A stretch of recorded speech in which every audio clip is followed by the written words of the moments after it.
Just 3 nights after our wedding, I pulled up to Winston Global, hoping to surprise my CEO wife after a long shift. Charlotte Winston texted me, "I am already home, you don't need to come." But a split second later, there she was, stepping out of the executive elevator with her shiny new male assistant. Philip Moran was carrying her designer bag in one hand while holding an umbrella over her head with the other, which was hilarious, considering the rain had stopped hours ago. And Charlotte? She didn't push him away. She tilted her head, leaning into whatever he was whispering. Then she let out a laugh. Not that fake, polite chuckle she used in boardrooms. No, this laugh was soft, intimate, and way too familiar. Then Philip popped the passenger door of his sleek company ride, shielding her head with his hand, and Charlotte slipped right in, so naturally it looked like they had done this a million times before. I sat parked across the street, my fingers resting dead still on the steering wheel. I didn't lay on the horn. I didn't peel out to chase them down. I didn't even call her. If there's one thing a retired officer learns early on, it's that acting on rage is a rookie mistake. So, I did exactly what 16 years in the military trained me to do. I observed. I documented, and I secured the evidence. I pulled up the dashcam footage from the cloud, saved the clips, snapped a pic of his license plate, and texted our housekeeper, Mrs. Hale, "Please pack up everything of mine in the master bedroom. A driver will swing by to pick it up later." Mrs. Hale texted back instantly, "Sir, did you and Madam get into a fight?" I stared at my screen for a long, heavy moment before typing, "No, I just need to get out. My name is Benjamin Blake." Before I was known to the world as simply Charlotte Winston's husband, I went by another title, Major Blake. I spent 16 gritty years in the army, grinding through logistics command, field comms, and emergency supply chain ops. I've led armored convoys through hostile desert routes, reconstructed shattered data networks during massive joint exercises, and built the absolute first version of an emergency resource tracking system while deployed overseas. After hanging up my uniform, I channeled all that hardcore experience into my own private tech studio. That was exactly how the Starhand system was born, 3 years ago. Back then, Winston Global was on the brink of total collapse thanks to a massive supply chain disaster. Overseas warehouses were totally out of sync, customs papers were bottlenecked, cargo containers vanished into thin air, and the board was ready to kick Charlotte to the curb. Everyone thought she was dead in the water. I spent 4 grueling months building Starhand from scratch. I bridged the overseas warehouses, customs data, cash flow, inventory control, emergency routing, and supplier verification, rolling it all into one flawless operating system. I didn't just write some basic code, I completely rebuilt the company's entire battlefield map. I still remember Charlotte hugging me at 3 o'clock in the morning after our first successful test run, whispering, "Benjamin, without you, I would have lost it all." I never asked for company shares. I didn't demand some cushy executive title. I only slipped one non-negotiable clause into the contract. The underlying authorization of the Starhand system belonged strictly to my private studio. Winston Global could use it to make their millions, but they couldn't touch the core architecture, sublicense it, bundle it into financing decks, or strip my studio's credit without my explicit written consent. Back then, Charlotte just laughed and asked, "What? Are you scared I'm going to stab you in the back?" I looked right at her and said, "No, I'm just afraid that people change." She threw a fit for 3 straight days before finally coming back, looking me in the eyes and promising, "I will never, ever let you down." Like a fool, I believed her. That was my biggest mistake. A little past 10 o'clock that night, my phone buzzed. It was Mrs. Hale. Her voice was a hushed whisper. "Sir, Madam just got home." I stood by the floor-to-ceiling window of my cold hotel suite, watching the endless stream of headlights below. "Is she alone?" I asked. Mrs. Hale hesitated. "Mr. Moran." He dropped her off. When she stepped out of the car, he draped his coat over her shoulders. I squeezed my eyes shut for a second. "Got it," I muttered. Through the receiver, I heard the heavy front door swing open. Then came Charlotte's demanding voice. "Where the hell is Benjamin?" Mrs. Hale answered carefully. "Sir packed up all his things and left." Total silence hung in the air, followed by the sharp, angry clack of high heels striking the hardwood floor. Charlotte's voice turned ice cold. "Excuse me? Say that again." Mrs. Hale nervously repeated, "Sir's clothes, his documents, and his computer." The driver picked everything up. Charlotte sounded completely blindsided. What kind of childish tantrum is he throwing now? I let out a bitter, faint smile. Even after catching her in a lie, she still thought I was just acting out. Seconds later, my screen lit up with her name. I let it ring. She called again. I still ignored it. On her third try, she shot over a voice memo. "Benjamin Blake. What on earth is your problem? We've only been married for 3 days, and you're already pulling this silent treatment garbage on me." I listened to it exactly once, then flipped my phone face down on the desk. 30 seconds later, a text from Philip Moran popped up. "Mr. Blake, Miss Winston was simply exhausted tonight. I just gave her a ride because it was convenient. As a grown man, you really shouldn't be so terribly insecure and narrow-minded." I stared at his arrogant little text and actually laughed out loud.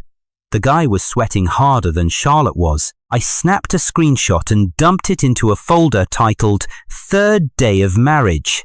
Then I popped open my laptop and logged straight into the Starhand Systems Authorization backend. At 11:42 p.m., my screen lit up with a new notification. Subject: Application for credit adjustment on the Star Horizon financing project. Applicant: Philip Moran. Approver: Charlotte Winston. The requested change: add Philip Moran as the co-lead architect of my Starhand core structure. I stared at the glowing screen, the very last bit of warmth in my chest turning to absolute ice. So tonight wasn't just about a secret ride home or a cheap lie. They were actively gunning for my life's work. The next morning at 7 o'clock, right after I stepped out of the shower, Charlotte called again. This time, I actually picked up. But her first words weren't an apology or an explanation, they were an accusation. "Benjamin Blake, where exactly were you last night?" I casually draped my towel over a chair. "A hotel." "You have a home, yet you deliberately chose to sleep in a hotel? That house really isn't right for me at the moment," I replied. She let out a sharp, cold laugh. "Just because I told you not to pick me up from work?" "Benjamin, since when did a retired military officer get so ridiculously fragile?" I stared out at the bleak grey morning sky. "You explicitly told me you were already home." She hesitated for a second. "I just didn't want you to waste a trip out here." And then you hopped right into Philip's car. Her tone instantly sharpened into a blade. "Were you stalking me?" I let out a dry chuckle. "I went to pick up my newlywed wife from work. Does that seriously count as stalking? Philip is my assistant. It is completely normal for me to ride with him. He manages my schedule. Everyone in senior management knows this. Stop twisting a perfectly normal working relationship into something dirty." I didn't miss a beat. "And changing the creator credit on the Starhand system, is that also part of a perfectly normal working relationship?" Dead silence on the other end. After a few heavy seconds, Charlotte dramatically lowered her voice. "Who told you about that? That really isn't important." "Of course it's important," she snapped. "Company documents are strictly internal. You can't just snoop around and access whatever you want. The system authorization is literally mine. Why shouldn't I be able to see who is trying to hijack it?" She took a deep, frustrated breath. "It's only a temporary addition, Ben. Philip has been a massive help with investor communications. His name was just added to make the financing pitches go smoother." I leaned back heavily against the sofa. "The application specifically says co-lead architect. He has done a lot for us lately." "Oh, really? What exactly has he done?" Charlotte went quiet again before her voice turned icy hard. "Benjamin, stop using your past achievements to pressure people. The company is growing fast. It can't just revolve around you forever." That single sentence stung way worse than her pathetic lie last night. So, she had secretly been sick of me for a long time. "All right then," I muttered. She paused. "All right, what? The company absolutely does not have to revolve around me, and our marriage definitely does not have to revolve around you." Then I hung up on her. At 10 o'clock that morning, I walked straight into Winston Global, and not to see Charlotte. I went straight to the legal department to retrieve the original filing documents and the officially sealed copies of my Starhan authorization contract. The receptionist's face completely dropped the second she saw me walk in. Before the wedding, everyone respectfully called me Consultant Blake. Some even still called me Major Blake. But after the wedding, suddenly, I was just Miss Winston's husband. Sure, it sounded polite enough, but it totally erased my hard work, my military experience, and my massive achievements, stuffing them all into one tiny box, Charlotte Winston's +1. As I swiped my security card and stepped into the elevator, I caught the whispers echoing behind me. Hey, that's Miss Winston's new husband. I heard he used to be some big shot consultant. Does he even work anymore? Probably not. Miss Winston clearly trusts Philip the most these days. So he's basically just a freeloader living off her money. The elevator doors mercifully slid shut. I didn't even bother looking back. Down in the legal department, Catherine Miller stepped out to greet me personally. As Winston Global's senior legal director, she was the one who had handled the Starhan contract 3 years ago. The second she saw the look on my face, she knew exactly why I was there. Benjamin, you got the credit adjustment notice, didn't you? I gave a grim nod. I need the scanned copies of the original contract and the supplementary agreement, and I need both stamped with the official company seal. Catherine gave me a long, searching look. Are you really going to make a move? They made the first move. She let out a heavy sigh and handed over the thick stack of documents. Philip actually came by here yesterday afternoon. He claimed Miss Winston wanted to feature Starhan in the next quarter's big financing pitch. He also conveniently asked if the original architecture credits could be tweaked, and you told him no. I told him absolutely not, unless you signed off on it personally. So the rat completely bypassed legal and shoved through an internal application instead. Catherine nodded slowly. Benjamin, I really shouldn't be saying this, but Philip is nowhere near as harmless as he pretends to be. He's only been here 2 months, yet he's already flushed out half the veterans around Charlotte and replaced them with his own cronies. Watch your back. I carefully slipped the documents into my bag. Thanks, Catherine. But the moment I stepped out of the legal department, I bumped straight into Philip. He was sporting a sharp, light grey suit and an incredibly punchable, smug smile. Mr. Blake, what on earth brings you down here? Looking for Miss Winston? She's stuck in a meeting right now. I'm afraid she's far too busy to see you. I actually came for the legal department. His eyes immediately darted down to the heavy document bag in my hand. That fake smile of his instantly cracked. You know, some marital issues are best handled privately behind closed doors. Dragging them into the company might just end up embarrassing Miss Winston. Winston. I stared the guy down. He stepped a little closer, dropping his voice to a whisper. Miss Winston was extremely upset last night. She absolutely hates feeling like she's being abandoned. But you know her. I'm just her assistant, so it's my job to understand her little habits. I just nodded. Then you should also know she despises idiots. I shot back. His smug smile instantly froze. I pulled out my phone and opened the text he had sent me the night before. I backed this up. Deleting it won't save you. His expression totally shifted. What are you talking about? I patted my document bag. It means whatever you're trying to steal doesn't belong to you. With that, I turned my back and stepped into the elevator. Right before the doors slid shut, I watched his fake polite smile completely vanish. Later that afternoon, Charlotte texted me, "Come home tonight. We need to talk." I shot back a quick reply. "If we're talking about divorce, sure," she responded almost instantly. "Benjamin Blake, don't you dare regret this." I just stared at the screen and left her on read. That night, Mrs. Hale secretly sent me a picture from the master bedroom's nightstand. Our wedding photo had been shoved face down. Right next to it was the cold medicine Philip had brought over. Tucked under the box was a sticky note. "Charlotte, don't waste your tears on someone who doesn't deserve you." I saved the picture without hesitation. Then I forwarded the drafted divorce agreement straight to my lawyer, Jeffrey Moore. Jeffrey got back to me fast.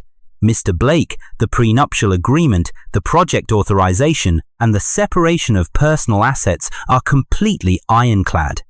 If you pull the trigger on this divorce, she can't take a single dime from you. Better yet, if Winston Global tries to use Starhan for unauthorized financing, you have every right to drag them to court. I stared at the words drag them to court. Whatever tiny bit of warmth I still had for her turned entirely to ice. Charlotte didn't get to wait for me at home. Instead, she got slapped with a drafted lawyer's letter. By noon the next day, she showed up right at my hotel door. When I swung the door open, she was standing there looking pale and shaken. Philip wasn't glued to her side for once, which honestly surprised me a bit. She locked eyes with me and demanded, "Are you seriously pushing for a divorce?" I just stepped aside to let her in. "We're here to talk, not to fight." She walked into the suite, immediately scanning the room. My laptop was wide open and paperwork was scattered all over the desk. She scowled. "You're actually staying in a place like this?" The way she said it made a 5-star suite sound like some dingy basement. I poured a glass of water and slid it across the table. "It's temporary. It does the job." She didn't even touch it. "Benjamin, I can explain what happened that night. My driver had a sudden emergency, so Philip drove me back. I only told you I was already home because I didn't want you staying up and worrying." "Oh, is there any actual record of your driver taking time off?" Her face totally froze. "Are you seriously investigating me right now?" "You're lying." Her eyes turned freezing cold. "Benjamin Blake, do you really have to be this cruel?" I tossed my phone onto the table and pulled up the parking garage security footage. At 7:40 p.m. that night, her driver was very clearly still waiting in the company garage. At 8:15 p.m., he texted Charlotte asking if she was ready to head out. She totally ignored him, and at 8:23 p.m., she got right into Philip's car. Charlotte stared blankly at the screen. Her whole demeanor crumbled. She never imagined I'd actually have the security footage. After a heavy, awkward silence, she finally snapped, "When did you become like this?" "Like what?" "So cold and distant. You're treating me like some kind of criminal on trial." I couldn't help but laugh out loud. "What did you expect me to do? Go smash up his car? Punch him right in front of the whole company? Throw a massive tantrum until everyone labels me a crazy, jealous husband?" She just bit her lip, completely speechless. I leaned in. "Charlotte, I gave you a way out. If you had just been honest with me that night, I never would have packed my bags." A quick flash of panic crossed her eyes, but she forced it down. "Okay, fine, I admit I shouldn't have lied to you, but that doesn't mean we have to get a divorce." "Then what exactly does?" She had absolutely no answer for that. The room fell dead silent, with only the faint hum of the air conditioner in the background. A second later, her phone started buzzing. She glanced at the screen and instantly hit decline.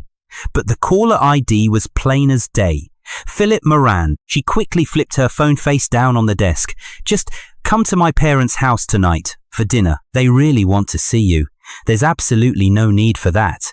"Benjamin," her voice dropped, dripping with frustration. "We've only been married for 3 days and you're already crashing at a hotel. What the hell are my parents going to think? What is everyone at the company going to say?" So that was it. She wasn't here because she cared about hurting me. She was just here because I was embarrassing her. I nodded slowly. "Ah, so all you actually care about is your precious reputation. Can you please stop twisting my words?" I just grabbed my coat. "Fine, I'll go tonight." She let out a huge sigh of relief. "And I'll make sure everything is crystal clear while I'm there." Her face instantly darkened again. By 7 o'clock that evening, I rolled up to the massive Winston family estate. The living room was packed with all her snobby relatives. Charlotte's mother, Margaret Winston, was sitting in the center seat, glaring daggers at me. She didn't even have the decency to offer me a seat. Instead, her very first words were, "Benjamin Blake, you've been married to Charlotte for barely 3 days, and you've already moved into a hotel. Are you trying to make the Winston family a laughingstock?" Charlotte just sat off to the side, totally silent. And right behind her, hovering like a loyal little shadow, was Philip. I shot him a sidelong glance. He ducked his head, but I caught the faint, cocky little smirk tugging at the corner of his mouth. Charlotte's spoiled little brother Marcus slumped on the couch with a lazy sneer. "Bro, you are way too sensitive," he scoffed. My sister runs a massive empire with thousands of employees. You seriously expect her to baby you every single day? Another stuck-up relative chuckled. A real man would let it go. You bagged the CEO of Winston Global, buddy, not some basic housewife. Margaret, her ice-cold mother, slammed her expensive teacup down on the table. Charlotte only said, "I do," because she felt bad about that one time you helped her out. Know your place, Benjamin. You cannot milk that single favor for the rest of your life. Right on cue, the slimy homewrecker Philip played the peacemaker. Mrs. Winston, please take a breath. Do not be mad. Mr. Blake is just insecure and misreading my bond with Charlotte. I will gladly be the bigger man and apologize. He turned his fake puppy dog eyes to me. Benjamin, man, my bad. Going forward, I will make sure to keep a 10-foot pole between me and your wife so you do not have to be so paranoid. The whole room glared at me with absolute disgust, acting like I was the crazy one. I locked eyes with Philip. Oh yeah? What exactly are you sorry for? The fake smile melted right off his face. Are you sorry for sneaking my wife home late that night? Or are you sorry for secretly trying to steal my name off the Starhand System project? Boom. You could hear a pin drop in that living room. Charlotte's arrogant face cracked. Margaret frowned, looking confused. What project credit is he blabbering about? Philip's eyes darted around like a trapped rat, but he forced a nervous chuckle. Benjamin, dude, you have it all wrong. I was strictly helping Miss Winston sort out some boring paperwork. I would never dream of stealing your thunder. Oh, really? I pulled out a crisp, printed document and slapped it right on their fancy coffee table. It was an internal transfer form. The applicant, Philip Moran. The boss who signed off, my loving wife, Charlotte Winston. And the request? Stripping my name and making Philip the lead architect of the Starhand core system. Every eye in the room snapped to Charlotte. She looked like she had just seen a ghost. That paperwork has not even gone through yet, she stammered. I leaned in. Is it pending because you had a change of heart, or because your lawyers warned you it is highly illegal without my signature? Dead silence. She had absolutely nothing to say. Marcus snatched the paper, skimmed it, and let out a pathetic snort. Dude, it is literally just a name on a page. Why are you crying about it? I shot him a death glare. Cool. How about we cross your name out of the Winston family will and write in Philip Moran instead? Would that be a big deal? Marcus turned a sickly shade of green. Margaret pounded her fists on the table. Benjamin Blake, watch your mouth! How dare you? I stood up tall, towering over them. I did not come here to ask for a permission slip. I came to drop a bomb. I tossed a second heavy stack of papers right next to the first one. Number 1. Charlotte Winston lied to my face and betrayed our marriage 3 days after we tied the knot. I am filing for divorce, effective immediately. Number 2. Winston Global is now permanently banned from using my Starhand system for funding, licensing, or bragging rights unless I say so in writing. And number 3.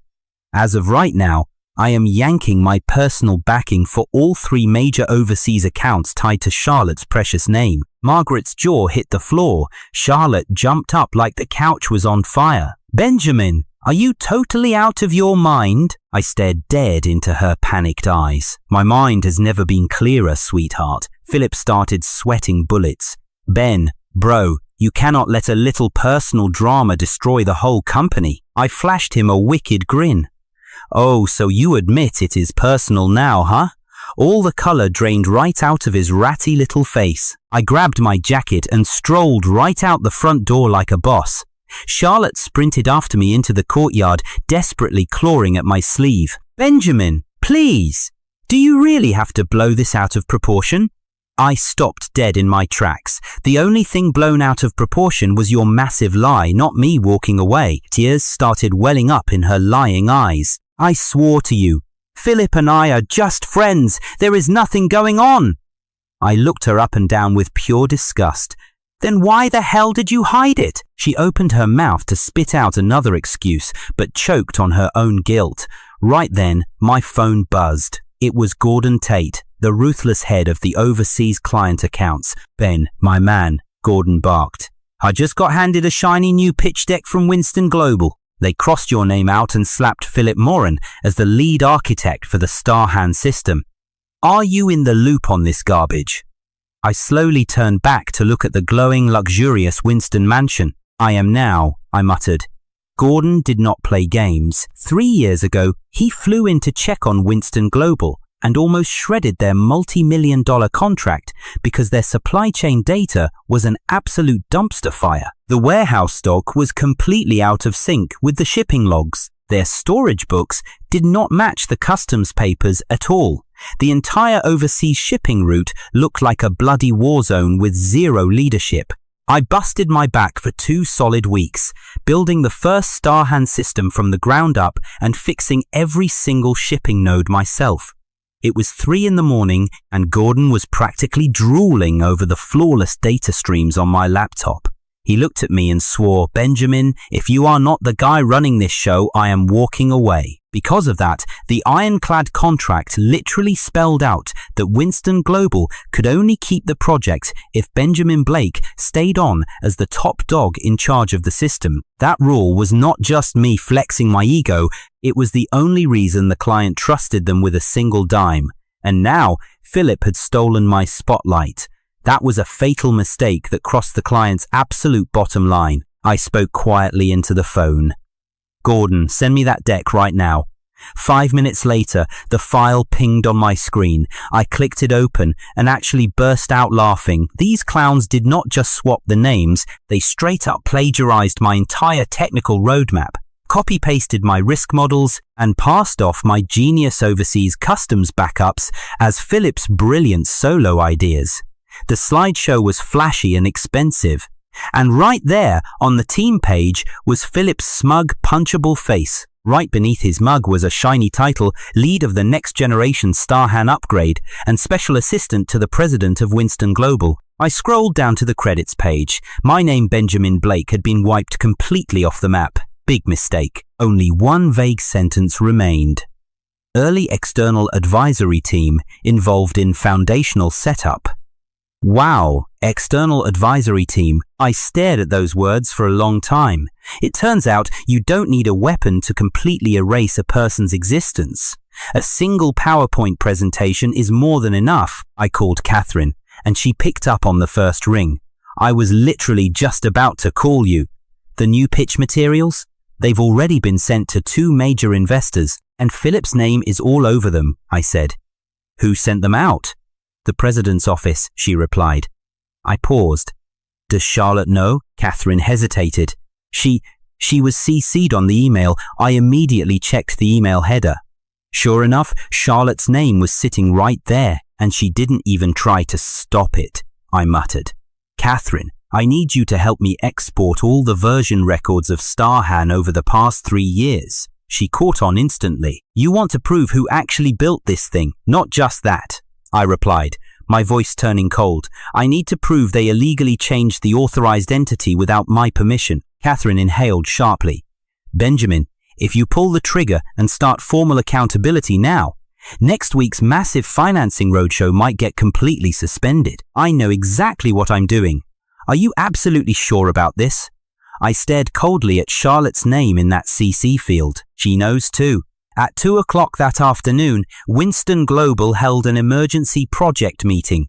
I didn't bother showing up in person. Instead, I quietly logged into the Starhan backend remotely. Inside the conference room, Charlotte sat at the head of the table like a queen, while Philip stood proudly beside the projector, confidently pitching the new financing materials. And glowing right there on the massive screen was his name. He spoke smoothly, totally in his element. The next phase of the Starhan optimization is going to be spearheaded by me. We'll be laser-focused on boosting overseas warehouse response times and maximizing capital turnover efficiency. A bunch of the top executives nodded along. Someone even kissed up, praising his brilliant and clear strategic thinking. Another VP smiled, loudly complimenting Charlotte's incredible eye for talent. And Charlotte? She just sat there. She didn't say a single word to correct them. She simply lowered her gaze and casually flipped through her documents. Philip kept talking.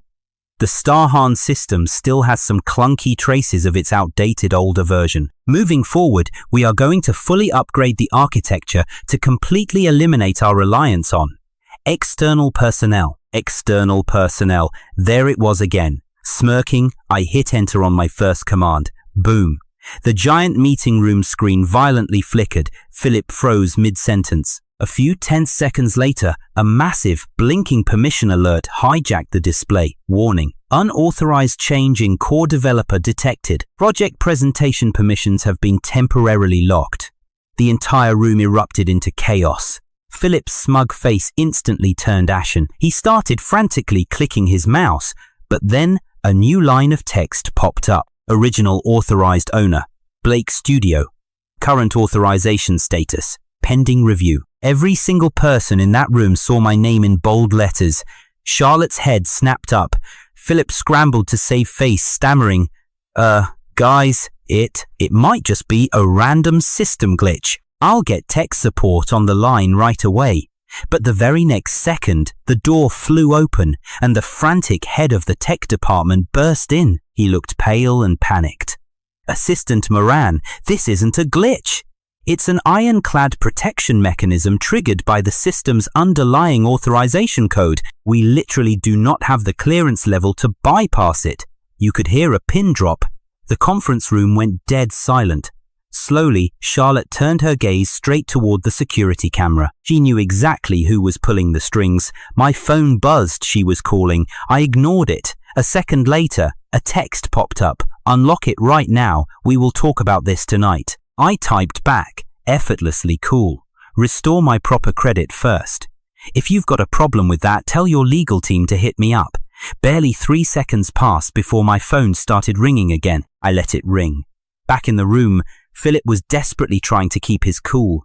Miss Winston, this rogue protection mechanism has literally never popped up before. It must be some petty last-minute hack added by Mr. Blake. Oh, that was it? I reached over and flicked on my microphone. My voice boomed crystal clear through the conference room's surround speakers. Sorry to burst your bubble, Phil, but that protection mechanism was hard-coded into the supplementary agreement 3 years ago. Try reading Article 3. Since Assistant Moran felt so comfortable rewriting my pitch materials, I assumed he actually did his homework and read the legal contract. Philip looked like he was going to throw up. Every single executive slowly turned to glare at him. I didn't let up. If you hijack someone's credit without even reading the underlying contract, well, that's just stupid ignorance. But if you read it and you still deliberately stole my credit, that is blatant, actionable copyright infringement. The boardroom was suffocatingly quiet. Finally, Charlotte's icy voice cut through the tension. Benjamin, did you really have to pull this stunt in the middle of a high-stakes meeting? I fired back, my tone completely flat. Miss Winston, you were the ones who boldly deleted my name in front of this very meeting first. Calling her Miss Winston? That hit a nerve, her face drained of whatever color was left. Maybe, just maybe, in that exact moment, it finally clicked for her. I was done being the supportive husband. We were strictly business now. The meeting completely imploded. Less than half an hour later, explosive gossip was tearing through Winston Global like wildfire. The real genius architect behind Starhan wasn't their golden boy, Philip Morin. It was the CEO's own husband, the mysterious retired military officer who had packed his bags and moved out exactly 3 days after their wedding. Later that evening, Philip tried to play the victim on social media, posting, "The innocent need no defense. Those who truly put in the hard work are never afraid of being misunderstood." What a joke. I took a quick screenshot and forwarded it straight to my lawyer. Jeffrey texted right back, "Perfect. This counts as sustained reputational insinuation. It's incredibly useful supporting evidence for our case." My lead investor, Golden, messaged me next. "Listen, if Winston Global can't publicly clear up this credit mess before next week's roadshow, our overseas partners are going to pull out and refuse to attend." I quickly typed back, "Don't worry, I'll give you a proper explanation." But this time, I wasn't doing it to save Winston Global. I was doing it for me. Fast forward to the morning of the third day. Charlotte finally cracked. She came to see me in person, and she didn't just summon me to some fancy hotel. No, she actually drove out to my studio. It was a modest, gritty little 2-story brick building I had rented right before the wedding. The first floor was just a cramped meeting room, and the second floor was where my real technical team worked their magic. It definitely wasn't anything grand. My office didn't have Winston Global's polished marble walls or fancy executive elevators. But every single desk, every humming server, and every signed contract in there belonged to me. Charlotte stood at the entrance, her expression an unreadable mess.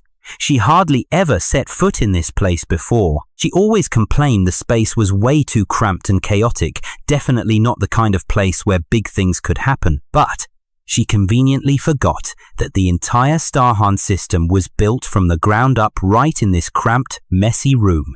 When I walked downstairs, I saw Philip standing right beside her. I stopped dead in my tracks. Miss Winston actually brought him along. Is this a business visit or something personal? I asked. Charlotte immediately frowned. Benjamin, stop with the sarcasm, she snapped. I shifted my gaze to Philip. So it's strictly business then? Right on cue, Philip plastered on his fake professional smile. Mr. Blake, yesterday was just a huge misunderstanding. I did organize the materials, but altering the credits wasn't my personal decision. It was purely for the sake of the upcoming financing presentation. I glared at him. Who exactly gave you the order to make the file smoother by erasing my name? He nervously glanced at Charlotte. I pressed her. Did you authorize him to compile this deck and delete my name? She couldn't even look me in the eye, refusing to answer. Sensing the tension, Philip quickly jumped in to save himself. Mr. Blake, please, don't make things so difficult for Miss Winston. The situation was incredibly urgent. The investors were breathing down our necks. I was only trying to help the company. I gave a slow, deliberate nod. Right. So, helping the company somehow means stealing another person's hard work. His face instantly dropped. What's wrong? Is the word stealing a little too harsh for you? I shoved the meeting room door wide open. Then let's get everything out in the open. Inside the room, Catherine was already waiting for us. Gordon Tate was sitting right next to her. Charlotte's face immediately fell, her expression darkening the second she saw them. You actually called our legal counsel and the client reps? She hissed. When we discuss business, all the relevant parties need to be present, I replied coolly. Philip was visibly starting to panic. I slammed a thick stack of documents right into the center of the table. These are the complete unedited version logs for the Starhan system spanning the past 3 years. You'll find the initial design timestamps, the submission logs for every single key module, the overseas warehouse route optimization model, and the customs risk warning plan. Every single page bears my electronic signature and a verified timestamp. Then, I hit play on a screen recording, and this right here is the log showing Philip accessing the project database last Friday. He downloaded 8 of my core architectural plans and then blatantly swapped my signature for his own in the new presentation deck. Philip suddenly shot up from his chair. I only downloaded those for work. You can absolutely download files for work, I said, staring him down with icy contempt. But you do not get to wipe someone else's name and slap yours over it. Catherine slid another document across the table. Assistant Moran, pages 13 through 28 of your new presentation have an 87% match to Benjamin's original blueprint from 3 years ago. Your so-called massive upgrade did nothing but change a few icons and shuffle the page order. Philip's face burned a bright, humiliating red. Desperate, he turned to Charlotte. Miss Winston, I swear I was just organizing the files. I honestly thought all of this belonged to the company. Charlotte's frown deepened into a severe scowl. Then why didn't you confirm this with anyone beforehand? Philip's eyes instantly welled up with fake tears. I haven't been with the company for very long. I don't know all the standard operating procedures yet. I was only trying to take some of the heavy burden off your shoulders. Yesterday, the board was practically screaming at us for those financing materials. I was so terrified they were going to put way too much pressure on you. His voice strategically trailed off into a pathetic whimper. If Mr. Blake really thinks I did something wrong, I can apologize right now, or just withdraw from the project entirely. I wanted to gag. I had seen this exact, pathetic routine way too many times. Play the victim, act horribly wronged, dress up blatant theft as rookie inexperience, and disguise greedy ambition as blind loyalty. I could see Charlotte wavering. I looked her dead in the eyes. Do you actually believe him? She stayed completely silent, but the hesitation in her eyes gave me all the answers I needed. When she finally opened her mouth, her sharp tone had maddeningly softened. Benjamin, look. Philip clearly made a mistake here, but he didn't have any malicious intent. He's young, and he just isn't familiar with our procedures yet. Hearing that, even Catherine let out a disappointed sigh and frowned. I let out a harsh, bitter laugh. Charlotte Winston, do you have any idea how pathetic you look right now? Her face instantly turned to stone. Watch your tone with me, Benjamin. You look exactly like a battlefield commander who knows the war map has been tampered with but absolutely refuses to investigate just because the thief holding the pen is shedding a few crocodile tears. Philip's face drained of all color, going deathly pale. Furious, Charlotte slammed her hand down hard on the table. Benjamin Blake, I shot up from my chair to match her energy. I gave you a fair chance to do the right thing, I growled. She completely froze. I kept pushing. 2 days ago, at your family's estate, I flat out asked you why you lied to me. You couldn't even give me an answer. Today, I ask you if you actually believe this fraud, and you immediately brush off his theft as youth and inexperience. Fine. Let me ask you a very different question. I violently slid one last document across the table, right under her nose. This is a direct email that Philip sent out to our lead investors. It explicitly claims that the Starhand system was massively upgraded under his direct leadership. And me? It labels me as a mere historical consultant. It was sent at exactly 11:26 p.m., the night before last. Charlotte slowly picked up the paper, the blood completely draining from her face. 11:26 p.m. that was right after the Winston family dinner wrapped up. In other words, right after crying and playing the victim in front of everybody, Philip went straight back to his computer to blast out investor decks claiming my hard work as his own. Charlotte finally turned her head to look at him, her voice trembling with shock. You sent out more materials that night? Philip went into a total hyperventilating panic. Miss Winston, I was just so terrified the investors were going to lose their patience. She glared at him. Then why didn't you tell me? He stammered pathetically, unable to form a single coherent excuse. I didn't let up. I slapped the absolute final document onto the table. Oh, and let's not forget this. It was an official bank transfer receipt. Recipient, Philip Moran. Payer, Charlotte Winston's personal offshore account. The total amount? $88,000. And the transfer note reads, car purchase subsidy. Charlotte's expression completely shattered into pure dread. She clearly never expected me to dig up her dirty little secrets. I stared her down and said, word by word, on the 3rd day of our marriage, my beloved wife lied, told me she was home, and then hopped straight into her male assistant's car. And the kicker? That exact car he was driving was bought with a hefty little subsidy drained straight from my wife's personal account. A dead, terrifying silence instantly choked the meeting room. Philip, looking like a deer in headlights, scrambled to explain, claiming it was just Miss Winston's generous reward for his overtime work. It's not what you think, he pleaded. I ignored him and locked eyes with Charlotte. How you spoil your pet assistant is your business, but lying to my face, that makes it mine. Her lips parted, trembling slightly. Benjamin, I can explain that money. Save it, I snapped, coldly gathering my documents from the table. The authorization review period for Starhorn officially begins right now. Within 72 hours, every single external display permission for Winston Global will be completely suspended. Charlotte's head snapped up, panic flashing in her eyes. Are you crazy? The roadshow is next week. Exactly, I replied. So you've got 72 hours. She glared at me, speechless. And what if I refuse to handle it? She challenged. Then I'll burn it down myself, I shot back. As I turned and walked toward the door, Philip's weasel-like voice called out from behind me, "Mr. Blake, do you really think throwing a tantrum will make Miss Winston come crawling back to you?" I stopped dead in my tracks. He dropped his voice to a smug whisper. "She's only mad at me for now. The second this project crisis blows over, she'll still choose me. She needs a real man by her side, not some insecure loser who can only threaten her with dusty old contracts." I slowly turned around, giving him a look of absolute pity. "Philip Moran, who she decides to choose is the absolute least of your worries. What you should truly be terrified of is the day she realizes you were never even worth picking in the first place." Winston Global's massive financing roadshow was locked in for Friday. It was a do-or-die moment for them.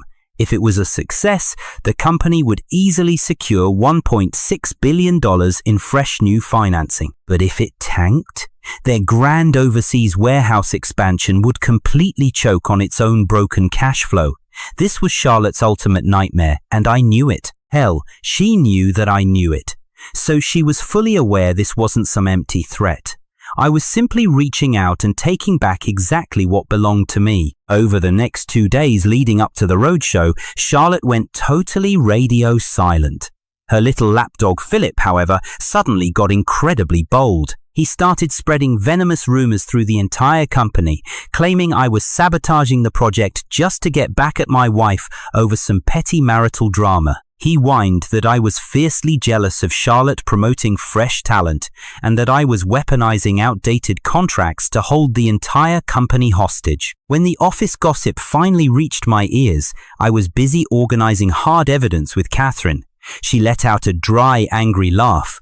"Does this idiot actually think everyone forgot who built Starhorn from scratch?" I smirked. Knowing the truth and actually having the guts to say it out loud are two very different things. Catherine fell dead silent.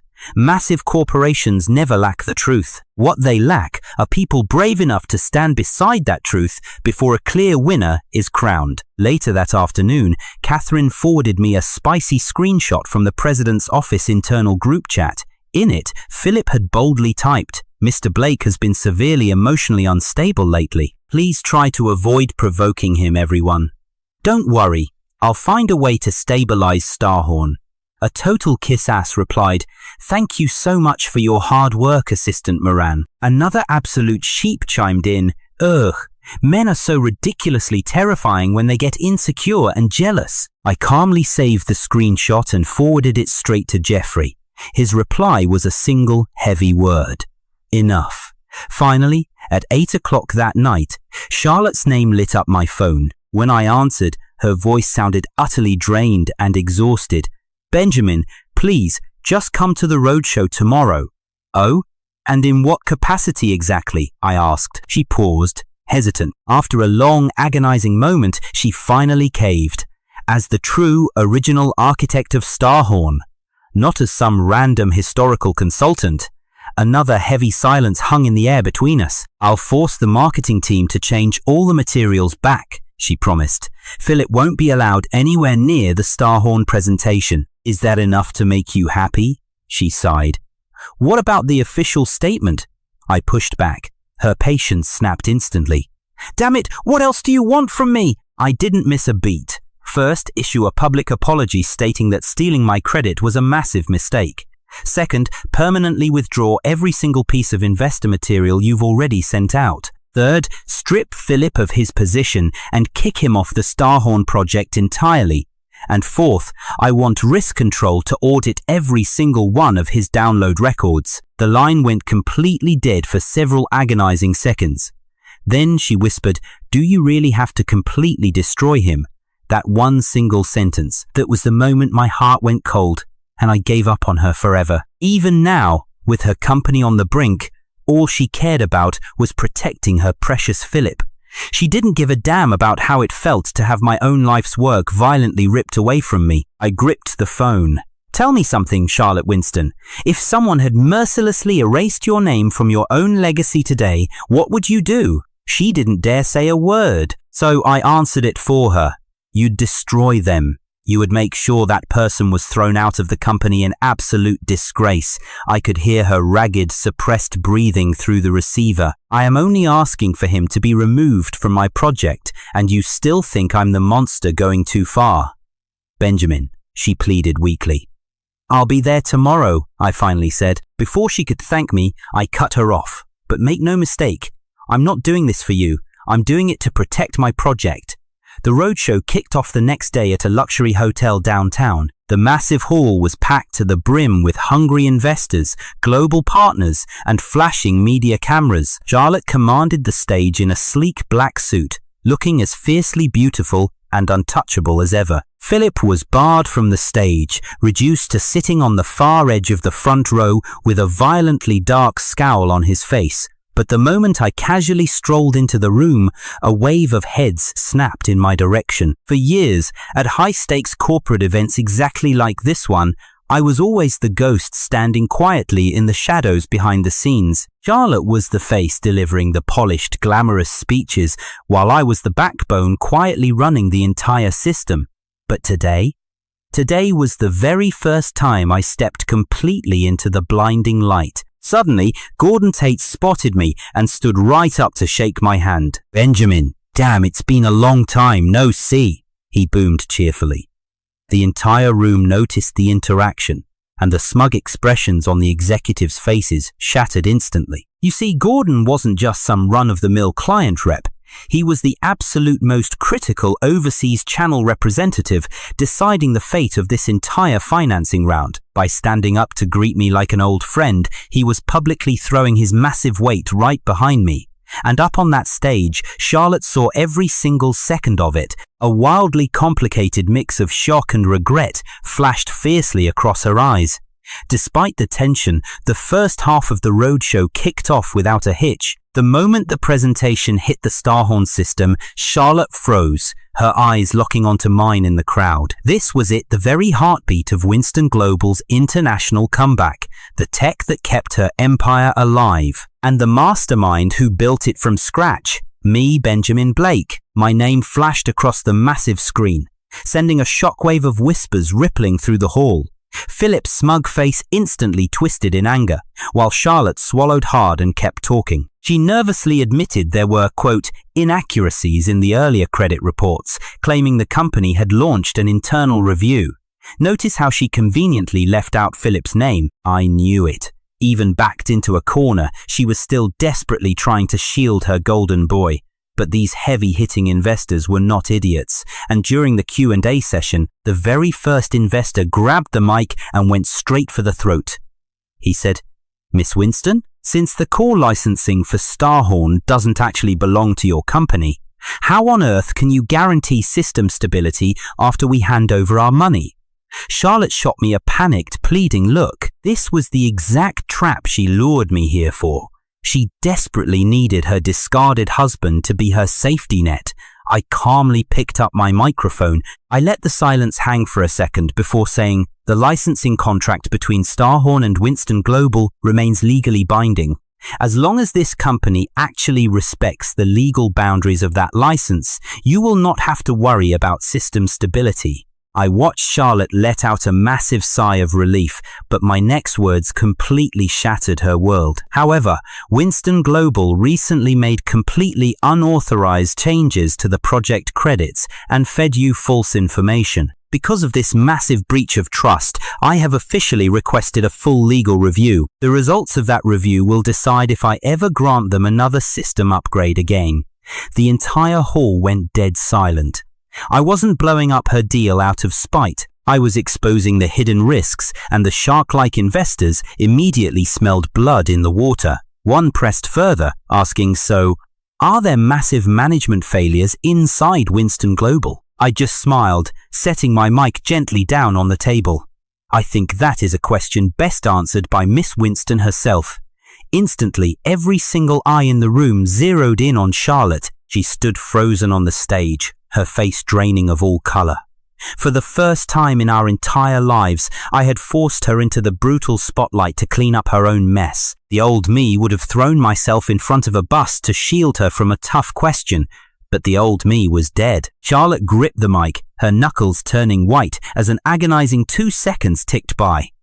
Finally, she choked out that Winston Global would issue a formal written apology and correction within 48 hours. That is when Gordon stepped up, declaring that the international partners would accept the fix, but only under one absolute, non-negotiable condition. Benjamin Blake must remain the sole authorized representative of Starhorn and be fully embedded in all project oversight. The power dynamic in the room flipped completely upside down. In a single heartbeat, I was no longer Charlotte's pathetic pushover husband or some forgotten tech consultant. I was the untouchable boss they absolutely had to bow down to. Right after the roadshow, Philip tried to corner me in the backstage hallway. His face was twisted in absolute rage as he spat out, "Are you finally happy now?" I looked him dead in the eye and smirked. Almost, he gnashed his teeth, growling that I was just hiding behind some outdated piece of software. I let out a dark chuckle. If it's just an outdated system, why couldn't you even manage to steal it properly? He saw red, throwing his arm back to physically grab me by the collar. But before he could land a finger on me, Gordon's assistant stepped out of the shadows. He looked right at him, his voice ice cold. "Mr. Moran, there are security cameras all over this backstage area." Philip's pathetic hand froze awkwardly in mid-air. I casually glanced down at my phone screen, making sure he saw the bright red recording timer that was still ticking away. Just then, Charlotte burst out of the backstage doors. Her eyes snapped to Philip's raised fist and then darted straight down to the recording app on my screen. The terrifying reality finally dawned on her right then and there. I wasn't just throwing a jealous tantrum, I had been coldly, methodically trapping them with rock-solid evidence at every single turn. Now, after that disastrous roadshow, Winston Global's huge funding round didn't crash and burn instantly, but it definitely didn't pass. The investors slapped them with demands for a massive supplementary report. The international backers legally required me to sit on the Supreme Oversight Committee, and the ruthless board of directors dragged Charlotte over the coals, demanding to know why she let a parasite like Philip near the core project. Every single ounce of crushing pressure slammed right down on her shoulders. She was utterly terrified, losing control of her precious company. But instead of actually fixing the mess, her genius plan was to manipulate me into saving her again. So, late that night, she showed up uninvited at my studio. I was deep in a strategy meeting with my elite tech team when she just brazenly shoved the door open. The entire room went dead silent. She stared right at me, putting on her softest, most vulnerable voice. She murmured, "Benjamin, please, we need to talk." I slowly, deliberately closed my laptop halfway. "I am in the middle of a meeting," I told her flatly. She stood there looking completely shell-shocked, utterly unable to compute that I was rejecting her. In the old days, I would have dropped the entire world for her, even if she called at 2 a.m. Hell, if she so much as sneezed, I used to race across the city through traffic to bring her medicine. But tonight? Tonight she just got a cold, hard rejection. She stood frozen in the doorway for what felt like an eternity. Catherine, one of my lead devs, awkwardly tried to stand up and give us space, but I shot up a hand to stop her in her tracks. "Let's continue," I commanded the room. Charlotte's face flushed with deep, burning humiliation, but shockingly, she didn't run away. She just stood there, forced to listen to a world she no longer controlled. We completely ignored her, diving deep into upgrade protocols, total risk isolation, hardcore system oversight, and drawing absolute ironclad boundaries against outsiders. A grueling 30 minutes later, I finally wrapped things up and dismissed my team. Charlotte practically collapsed into a chair, her exhausted eyes staring blankly at the bitter, cold coffee sitting on my desk. When she finally spoke, her voice was completely broken and raspy. "Benjamin," she whispered, "you never, ever used to treat me with such coldness." I looked right through her, "And you never used to look me in the eye and lie." Her eyes instantly filled with pathetic, desperate tears. "Okay, I admit it. I was completely wrong. I never should have gotten into Philip's car that night, and I am so sorry I lied to you." This was literally the first time in our entire history she had ever choked out an apology. But guess what? It was way too little, and it was entirely too late. "Oh, really?" I fired back. "And what about you letting him steal my life's work?" She nervously bit her lip. I know I bear some blame for the credit mess too. Philip will be strictly suspended for a whole week. I actually threw my head back and laughed out loud. A single week for corporate theft? She started panicking, desperately trying to explain that her precious company was already collapsing into total chaos. If I fire him right now, everyone outside will think Winston Global is falling apart from the inside, Charlotte argued. I scoffed. So, you are still protecting him? She looked like she was about to completely break down. Benjamin Blake, can you just think about me for 1 second? I am the CEO of this company, not just your wife. Every single decision I make has to protect this company. I just stared dead into her eyes. Oh, really? When you hopped into his car, were you thinking about the company then? The color completely drained from her face. I didn't stop there. When you used your own personal bank account to hand him a cash bonus for his ride, were you thinking about the company then too? She gripped her hands into tight fists, trembling. That money? It was not what you think it was. Then what the hell was it? I snapped back. Finally, she cracked and spilled the truth. His mom is sick, okay? His family is barely scraping by. I just wanted to help the guy out. I gave a slow nod. Sure, you can help him. She looked up, a glimmer of hope in her eyes. But I crushed it. But you do not get to help him by lying straight to my face. Hot tears spilled down her cheeks. Benjamin, I swear, there is absolutely nothing going on between him and me. I stood there in dead silence for a long moment. Deep down, I knew she was probably telling the truth about that. But here is the thing about betrayal. It does not have to end up in a bed to completely destroy you. Playing favorites, keeping dirty little secrets, crossing professional lines, and letting some other guy completely disrespect your husband. Yeah, stack those up and you have got a dead marriage. I slid a box of tissues across the table toward her. Charlotte, whether you two are sleeping together or not isn't even the real issue here, she sniffled. Then what is it? I looked at her coldly. The issue is, I became the guy you were perfectly fine throwing under the bus. She froze, totally stunned into silence. I pushed my chair back and stood up.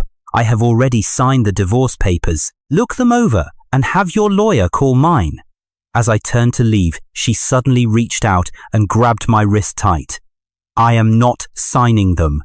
I just stared blankly down at her hand. Let go of me. She gripped tighter. Benjamin, no. I do not agree to this divorce. Coldly, I pulled my arm away from her grasp, inch by inch. Whether you agree or not only changes how long the paperwork takes. It does not change the final result. Her face instantly went completely white. Fast forward to the very next day. Out of nowhere, a completely anonymous post blew up on Winston Global's internal company forum.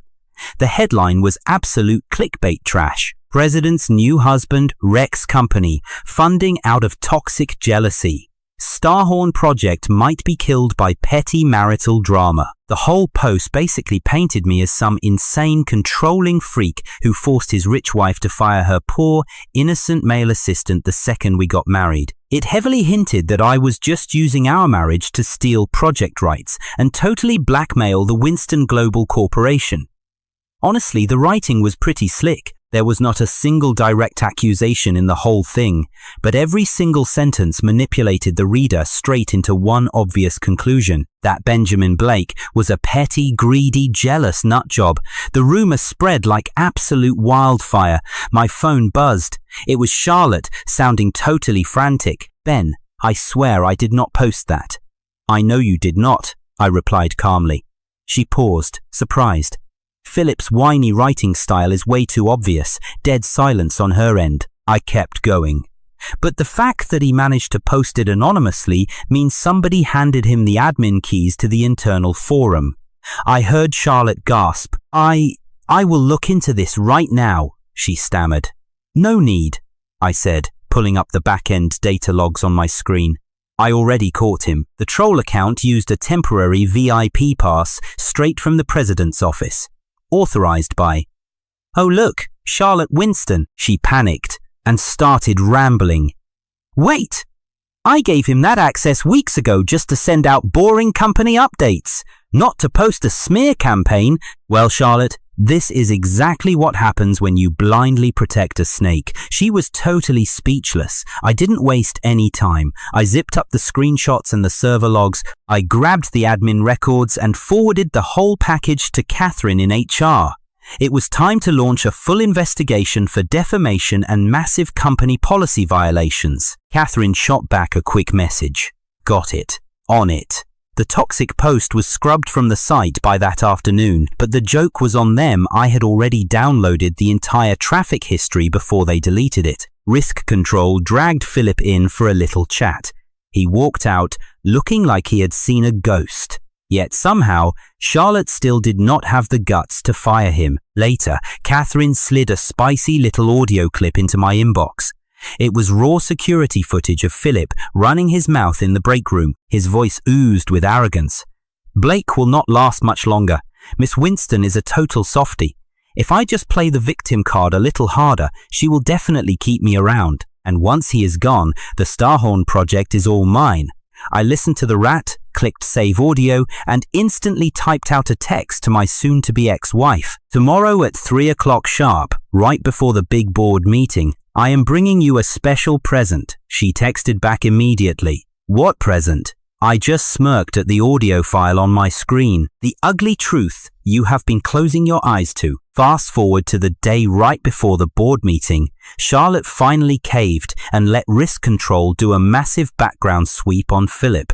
But she still had the nerve to ask Benjamin if it turns out he was just being clumsy and did not mean any real harm. Can you just let this whole thing go? I just asked her one simple question in return. If I let him go, then who is going to let me go? She went dead silent. Turns out, the digital footprint Philip left behind was way juicier than I ever expected. Not because the guy was some evil genius, but because he was reckless and greedy. When people get desperate, they completely forget to cover their tracks. Catherine walked into my office and slapped a massive folder of evidence right on my desk. Exhibit A. Ever since this loser got hired, he had been secretly downloading classified Starhorn data files in the middle of the night. Exhibit B. He actually used his own private email to leak altered presentation decks to shady outside investors. Exhibit C. He abused VIP office credentials to troll the company forum and brainwash the staff against me. Exhibit D. He went behind my back, bullied the marketing team, and demanded they erase my name from all PR drafts, replacing it with his little president's office project team tag. And finally, Exhibit E. He had sent Charlotte this ridiculously long, pathetic text message that read, "Mr. Blake might hate that I am part of this project, but I promise I will work so hard to prove my worth and never let you down." Yeah, it sounded super sad and pitiful, but it was a masterclass in emotional manipulation. He was brainwashing Charlotte into thinking I was just a jealous, toxic husband rather than a professional enforcing company laws. After reading the file, I looked up and asked, "Is there anything else?" Catherine's expression turned complicated, almost hesitant. "There is also a recording," she finally admitted. "It was actually provided by Mrs. Hale." That genuinely caught me off guard. Mrs. Hale had been the Winston family's fiercely loyal housekeeper for years. She had absolutely zero interest in corporate blood sports and always stayed completely out of the crossfire. Catherine hit play on the recording. First, the sound of the doorbell echoed out, followed by Philip's overly sweet voice. "Mrs. Hale, Miss Winston is going to be working late tonight. Please make sure to keep some hangover soup warm and ready for her." Mrs. Hale replied with obvious concern, "Is Madam drinking heavily again? Sir mentioned just yesterday that her stomach has been in a bad state." Philip let out a soft, mocking chuckle. "Mr. Blake is just being way too paranoid. Miss Winston is under a massive amount of pressure at work. She can't just lose all her freedom simply because she tied the knot. Now can she?" Mrs. Hale didn't even dignify that with a response. Unbothered, Philip kept pushing. "By the way, does Mr. Blake usually slack off at home now that he's married to Miss Winston? Is he just comfortably relying on her to pay all his bills?" At that, Mrs. Hale's voice turned absolutely ice cold. So used to work 3 straight days and nights without ever stopping to rest. Countless company projects were single-handedly saved from ruin by him. Philip paused, clearly caught off guard. Oh, really? Because on the outside, everyone keeps saying Mr. Blake can no longer keep up with Winston Global's rapid development. With that, the recording clicked off. I leaned back heavily in my chair, a cold, dark smile creeping across my face. Unbelievable. This snake had even gone out of his way to test our housekeeper. He desperately wanted to gauge exactly how much weight I still carried in Charlotte's life, all so he could systematically replace me piece by piece. First it was carrying her bag, then driving her car, then managing her private documents. Finally, he wanted to redefine me in her eyes as nothing but an old-fashioned controlling burden. But why did Charlotte actually listen? Because deep down in her heart, she had already planted the toxic seed of looking down on me. Philip didn't plant it, he just watered it. At 3 o'clock that afternoon, inside the tense atmosphere of the small boardroom, Charlotte sat rigid at the head of the heavy oak table.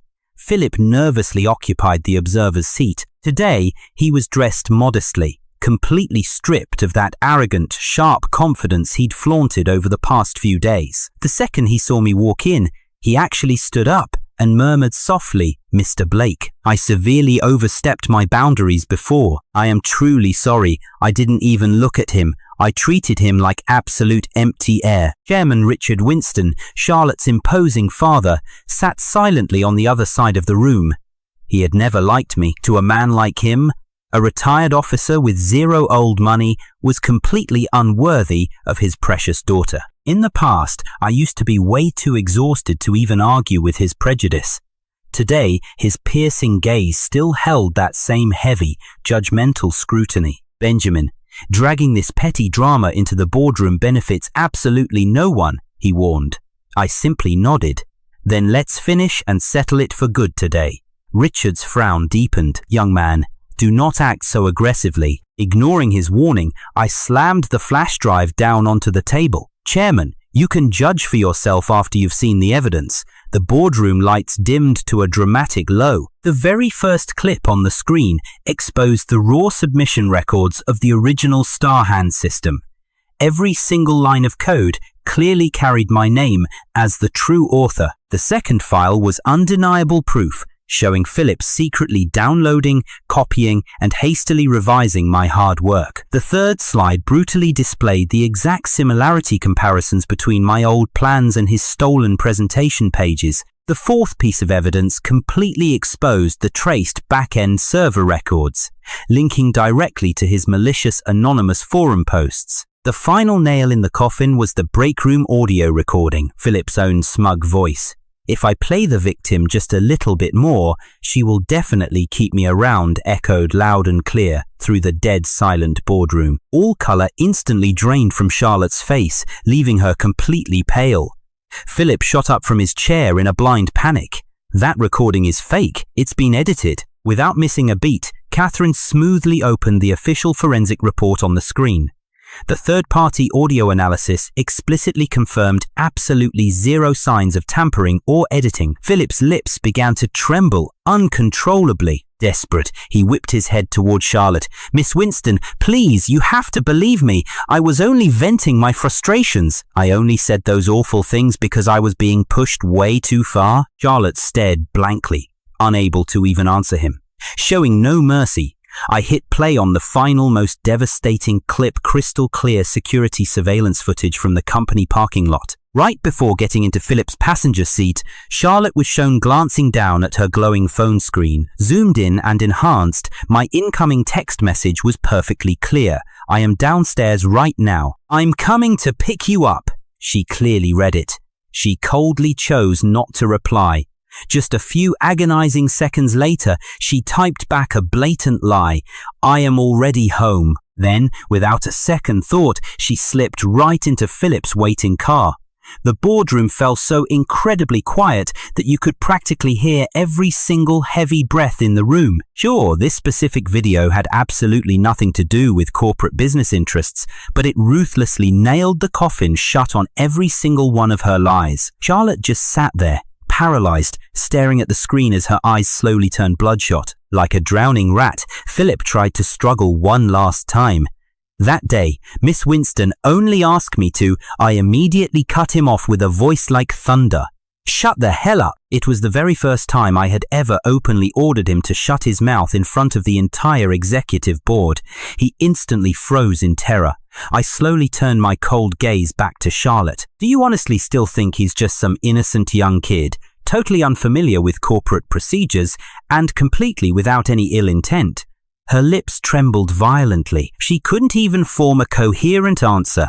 I didn't stop there. He deliberately stole my hard-earned project, manipulated the entire company's public opinion, secretly tested Mrs. Hale's loyalty, and successfully drove a massive wedge between us. Absolutely none of this was accidental. You clearly saw the glaring red flags at every single step of the way. And yet, every single time, you chose to make pathetic excuses for him. Utterly defeated, Charlotte hung her head in deep shame. Philip's carefully crafted mask finally shattered into pieces. Miss Winston, I swear I really didn't mean to ruin your marriage. I just have feelings for you. I just wanted to help you bear the burden. The exact moment those desperate words left his mouth, the expression on everyone's face drastically dropped. The fool had actually confessed it out loud in a corporate meeting. Charlotte snapped her head up in pure shock. Philip Moran, do you even realize what you are saying right now? Philip's eyes were frantic and red. I know I shouldn't have said it here, but I just couldn't hold it in anymore. Watching you work yourself to exhaustion every day while Mr. Blake only ever pressured you, it broke my heart. I felt so incredibly sorry for you. Hearing this, I actually burst out laughing. Even now, caught completely red-handed, this pathetic clown still wanted to perform one final, desperate act of romantic devotion. Disgusted, I stood up from my chair and casually slid a thick document file directly over to Richard. Chairman, take a good look.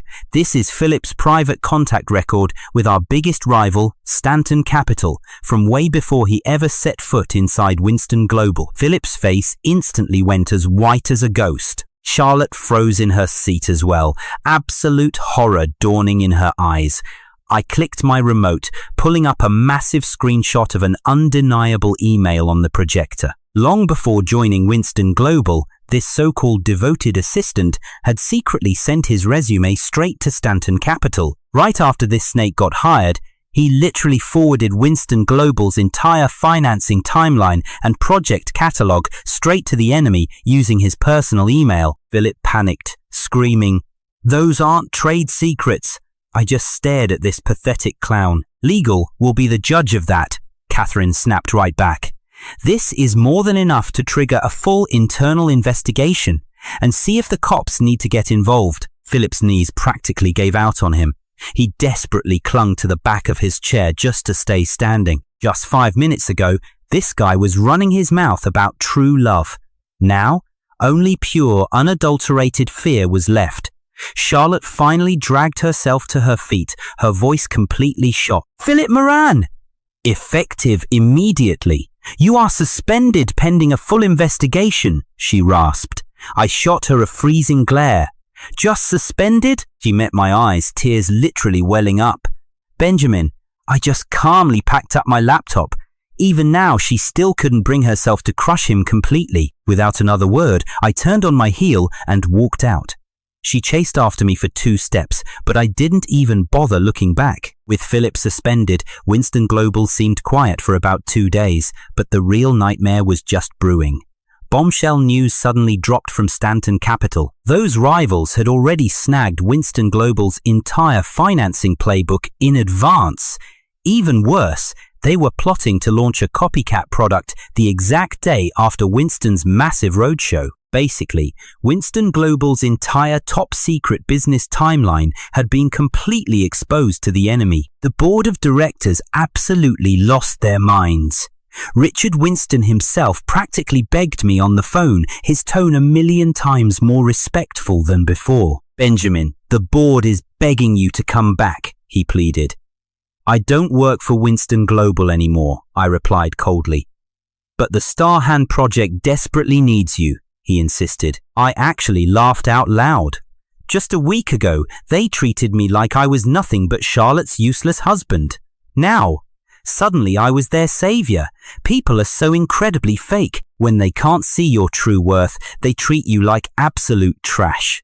But the second they're about to fall off a cliff, they suddenly remember you're the only safety net they have. I went back anyway. Not to save the pathetic Winston family, but to finally settle this score once and for all. On the day of the huge board meeting, the 27th floor of Winston Global headquarters was absolutely packed. Charlotte slumped at the head of the table, looking pale, drained, and totally defeated. Philip was totally nowhere to be found. But his damning investigation report was slammed right in front of every single board member. The paperwork proved exactly how that rat had forwarded totally classified materials straight through his personal email. Even though the final financial damage wasn't tallied yet, it was more than enough for the board to roast Charlotte for total negligence. An executive immediately went for her throat. "Miss Winston, you literally placed an assistant who had only been here for 2 measly months right into a core project and handed him the keys to our financing vault. How on earth do you justify that?" Another executive piled on. And even worse, why was Benjamin's critical authorization completely ignored? If he hadn't stepped up and locked down those system permissions on his own, Winston Global would have literally crashed and burned through the entire roadshow using fake materials. Charlotte gripped her pen so hard her knuckles turned white. "I take full managerial responsibility," she whispered. A veteran board member shot her an ice-cold glare. Responsibility isn't just some cute buzzword.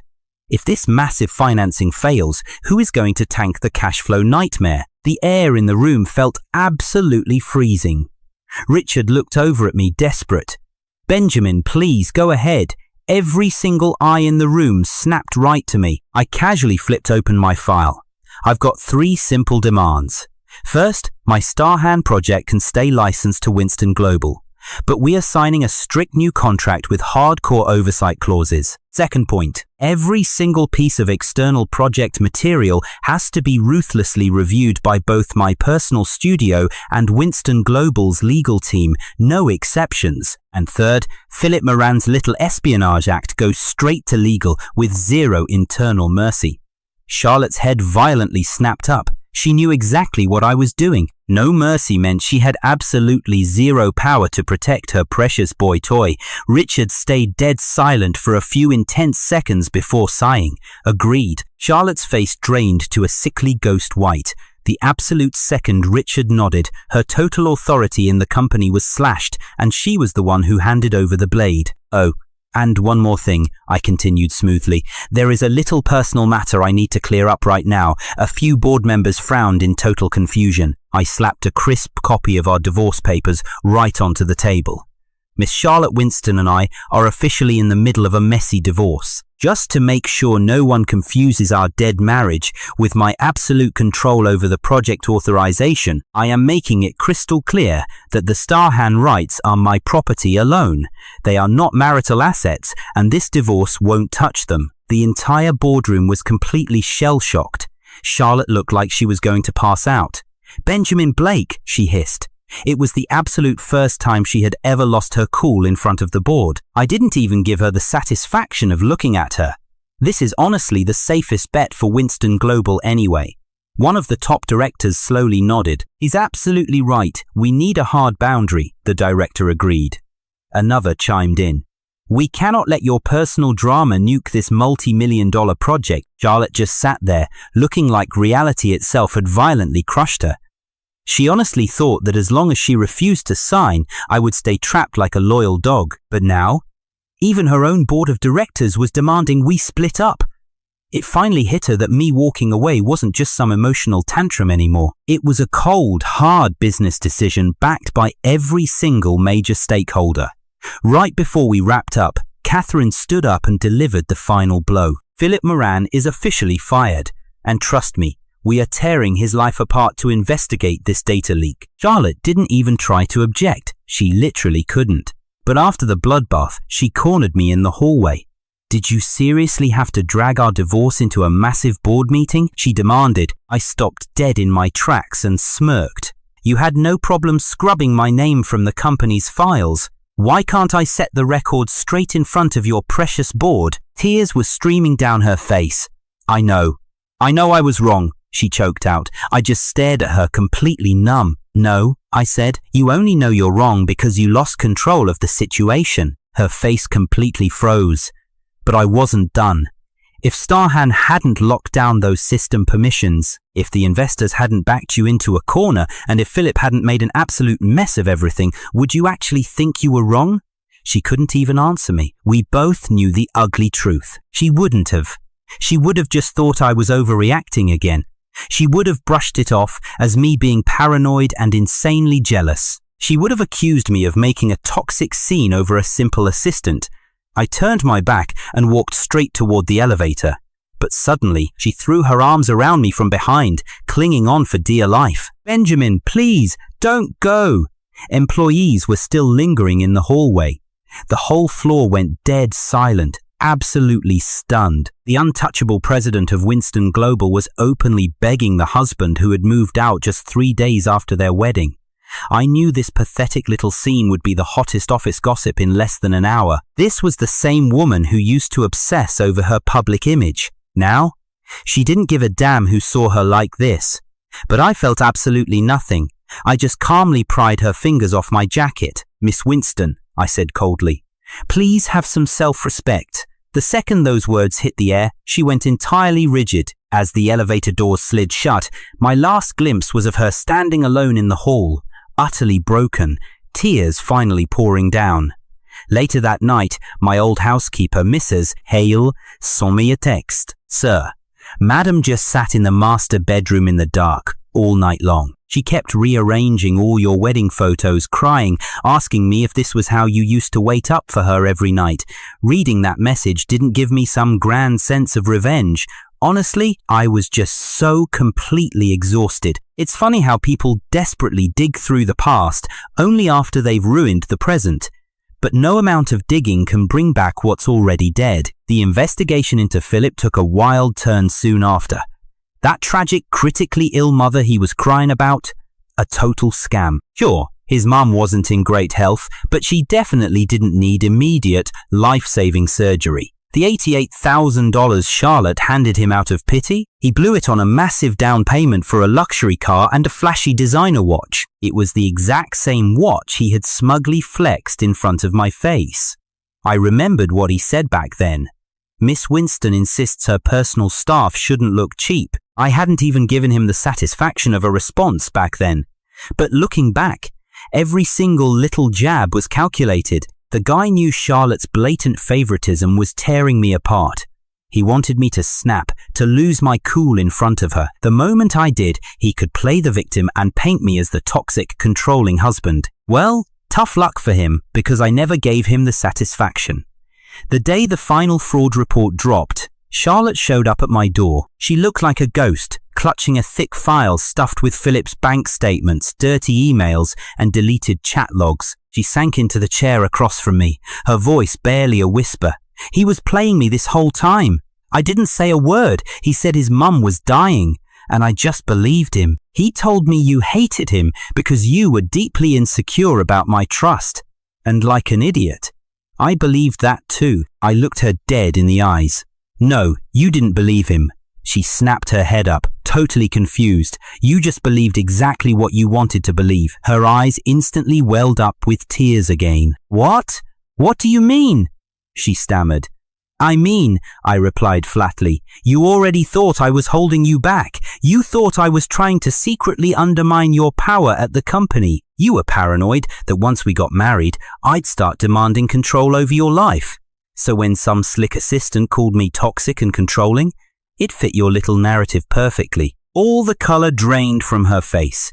If you didn't secretly resent me to begin with, I added, he never would have found a crack to wedge himself into. That hit her like a ton of bricks, but she didn't even try to defend herself. After a long, heavy silence, she finally croaked out, When? When did you give up on me? I actually had to think about it for a second. It wasn't that day down in the parking garage. She held her breath as I dropped the bomb. It was the day after our wedding. The very day after we tied the knot, the board of directors called her in a panic, and she rushed straight back to the office. I didn't even hold it against her. I knew exactly what I signed up for with a corporate wife.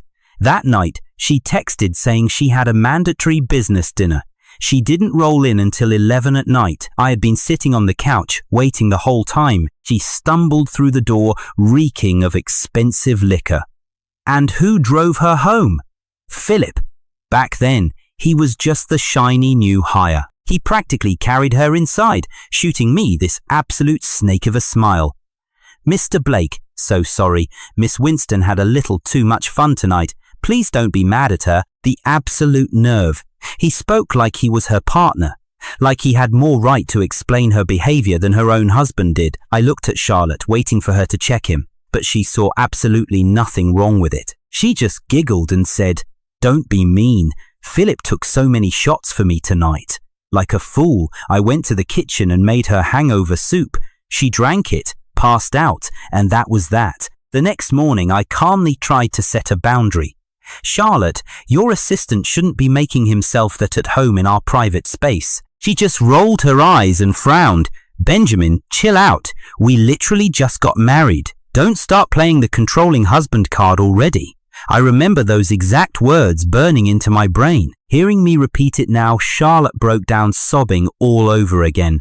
I don't remember saying that," she cried. "Of course you don't," I sighed, staring blankly at her. The person swinging the knife never remembers the cut. She buried her face in her hands, absolutely shattered. I didn't move an inch to comfort her. She just sat there crying until she ran out of tears. When she finally looked up, her voice was completely wrecked. "Then why? Why didn't you fight for us back then?" "I did. I shot back." She froze, completely deer in the headlights. I calmly pulled out my phone, unlocked it, and scrolled straight to our old chat logs. Day 1 of our marriage. "I texted you, Charlotte. I really don't like Philip crossing professional boundaries and invading our home. I respect your work, but this marriage needs basic boundaries." "And your response?" I shoved the glowing screen in her face. "You just said, you're overthinking it." Day 2. I texted, "You can't just hand over Starhand's raw data access to a brand new assistant. At least run him through a proper legal background check first." And you replied, "He works for me. I'll be the judge of that." Then came day 3. I texted you, "I'm parked downstairs. I'm coming up to get you." And your casual little reply, "I'm already home." 3 days. 3 chances you completely threw away. One about emotional boundaries, one about work boundaries, and one about absolute honesty. She had completely trampled over all 3 of them. Charlotte just stared blankly at the chat logs, sobbing until she literally couldn't speak. It finally hit her that my departure wasn't some sudden impulsive decision. I had simply stopped giving her warnings after every single one was ignored. Trembling, she reached out to grab my phone, but I yanked it away. "These records are going straight into the divorce filings," I told her. Her hand froze in midair. "Benjamin, do you have to be so ice cold?" she whispered. "I used to be warm," I replied. That simple truth hit her way harder than any angry accusation ever could. Right on cue, my phone buzzed. It was Catherine. "Benjamin, Philip just reached out to the media. He's planning to leak a fake story that you and I are having a dirty affair, claiming we teamed up to snatch the power right out of Charlotte's hands." I shot a quick glance over at Charlotte. She had heard every word of it. She shot up from her chair, panicking. "What the hell else does he want?" I casually put the call on speakerphone so she could listen. Catherine kept going. "He got his hands on a bunch of pictures of us during the studio meetings. The camera angles are completely rigged to look bad, and we just found out he actually hired some creep to secretly snap them." Charlotte's face drained of all its color. She was finally seeing with her own 2 eyes that the golden boy she tried so hard to protect was a snake who would bite anyone. I asked Catherine, "Has the press dropped the story yet?" "Not yet. We managed to block one outlet, but we have no clue if he has backups."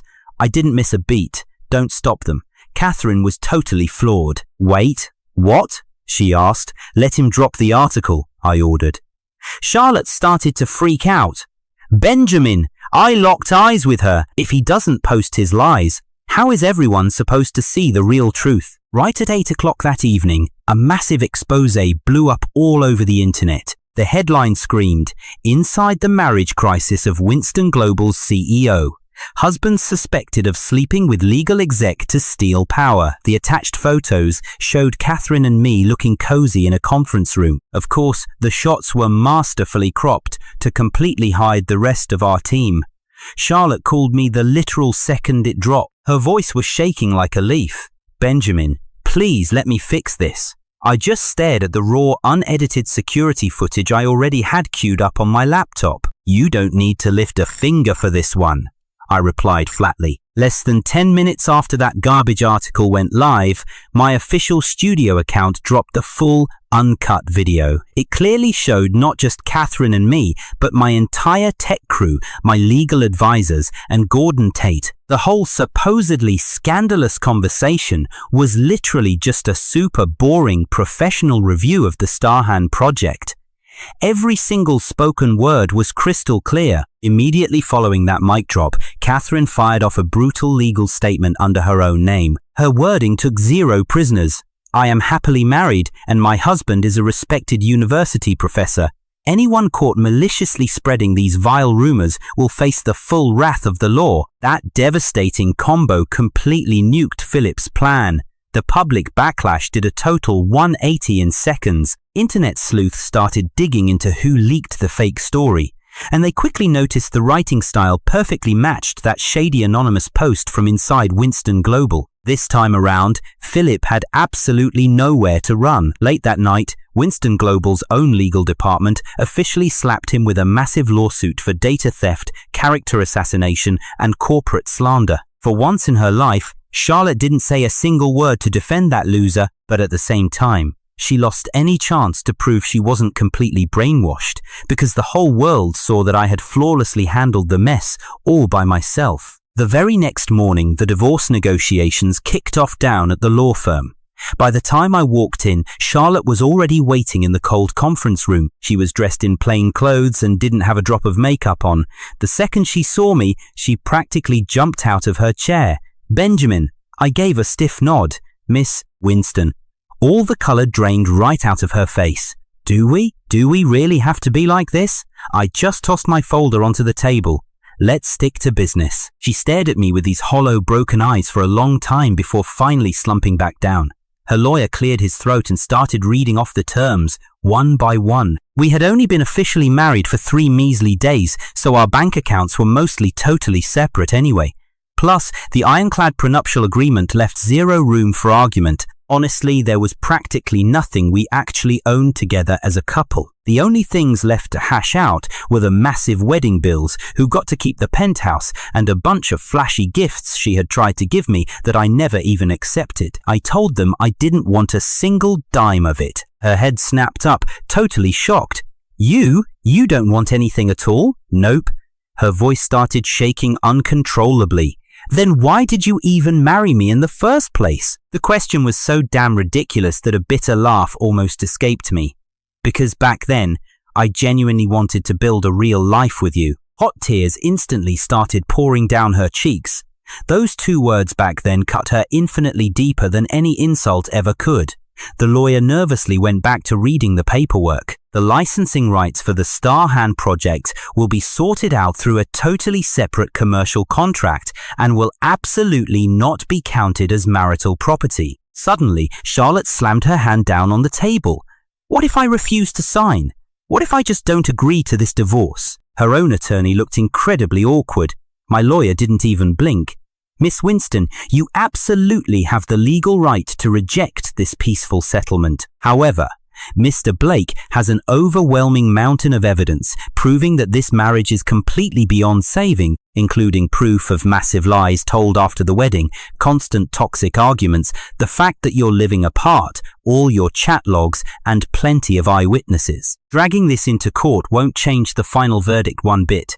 It will only make things incredibly ugly for your reputation." Charlotte whipped her head to look at me. "Are you seriously going to drag me into a courtroom? I just want this whole nightmare to end with some shred of dignity." She let out a miserable, broken laugh. "Dignity? You've already seen me at rock bottom looking completely pathetic. I didn't say a damn word. Then, out of nowhere, her voice cracked. Benjamin, that day I got into Philip's car. I only did it because I was terrified. I finally looked up at her. She was practically whispering now, sounding completely broken. After we actually tied the knot, I suddenly had no idea how to even look you in the eye. You used to be my rock, my trump card. But after we got married, I was terrified you would see right through me, see every ugly flaw. I dreaded losing my flawless CEO image around you. I was so scared of looking weak. But Philip was different. He practically worshipped me. He stroked my ego. Around him, I got to stay the perfect Miss Winston. She hung her head in shame. I know how pathetic it sounds now, but back then, I got totally blinded by that fake validation. I listened, my face deadpan, and dropped one single line. So, you chose the guy who kissed your ass and hurt, the one guy who actually kept it real with you. Hearing that, she completely broke down. I am so sorry. The conference room went dead silent. She poured out desperate apologies for everything the parking lot lie, Philip, stealing my project credit, throwing me to the wolves at the Winston family dinner, and failing me time and time again. I did not interrupt her. I did not even flinch. When she finally ran out of breath, I just slid the pen across the table. Sign it. She stared at it like it was a loaded gun. If I sign this, are you really never looking back? Never. Her hand shook violently as she picked it up. Benjamin, I really did love you. I just nodded. I loved you too. For a split second, a pathetic spark of hope flashed in her eyes. But then I leaned in. And that right there is exactly why I did not destroy your life on day one. I gave you a way out, and I let you keep your dignity. That tiny spark in her eyes instantly died. The harsh reality finally hit her. I admitted our love was real, but it was dead and gone. Trembling, she scrawled her name on the paper. The second she finished the last letter, she covered her mouth and started sobbing quietly. I grabbed the pen and signed my name in a flash. Benjamin Blake. Cold, clean, and decisive. The lawyer immediately scooped up the paperwork. The rest of this mess was for our lawyers to sort out. I pushed back my chair and stood up. Charlotte scrambled up too, looking like she wanted to grab me, but did not have the guts. Benjamin, can I just get one last hug? I stared right through her. No, fresh tears spilled down her face. I grabbed my coat and headed straight for the door. Right behind me, her voice cracked as she threw out a desperate question. If I had not lied to you that day, if I had just gone downstairs and gotten into your car, would things be different? I stopped in my tracks. No. I yanked the door open, letting the bright hallway light spill into the gloomy room. I did not look back. Not even once. Suddenly, my phone buzzed in my pocket. It was a photo from our housekeeper, Mrs. Hale. Every single thing I owned in the master bedroom had been totally cleared out, leaving a massive, glaring, empty space on the left side of the closet. The text underneath read, "Sir, Madam just stood here staring at it for the longest time." I deleted the photo without a second thought. Then, I kicked Mrs. Hale's number right out of my contacts. That house? Not my problem anymore. Once the divorce hit the courts, Winston Global got slapped with a brutal internal purge. Philip got completely booted from the company over that massive data leak. Not only was he hit with insane compensation lawsuits, but every major company in the industry permanently blacklisted him. The guy really thought he could climb to the top just by clinging to Charlotte. In the end, he could not even bag a gig as a lowly assistant. Word on the street was he got so desperate, he went straight to the Winston family estate to ambush her. It was pouring rain that day. He literally dropped to his knees right in front of her car, crying about how he only did it because he was just so madly in love with her. Charlotte did not even roll down the window. Her driver just swerved right past him and sped off. Hearing that story, man, I just laughed at the irony. She used to call me cold for not buying into his pathetic sob stories. Now she finally got the memo. Some tears are not about regret. They are just cheap weapons. As for Winston Global, their financing got held up for 2 whole months, but they barely scraped by. But the new terms were absolute hell. The board forced them to set up a strict project oversight committee, making sure Starhorn was co-managed by my studio and Winston Global. Sure, Charlotte got to keep her fancy title as president, but her absolute power was completely stripped away. Her old man, Richard Winston, had to drag himself down in person just to sign the supplementary agreement. Gone was that smug, arrogant attitude he flaunted at the family dinner. This time, the old man practically bowed as he poured my tea himself. Benjamin, our family used to be horribly prejudiced against you. I calmly took the cup. Feel free to hold on to it. He gave a bitter, defeated smile. You really have not changed. I have always been exactly like this. I just used to hold back to save Charlotte's face. Richard sat there, dead silent, for what felt like an eternity. Then he finally mumbled, "She has been a total wreck lately." I did not give him a single ounce of pity. He let out a heavy sigh. "Benjamin, she truly regrets it. I just snapped the contract shut. Chairman Winston, we are strictly here for business. There is absolutely nothing else to discuss." He stared at me, realizing he was hitting a brick wall. Defeated, he finally nodded. Understood. I figured that was the end of the drama. That was until 1 month later, at Winston Global's massive annual client gala, I rolled up as the official, authorized representative of Starhorn.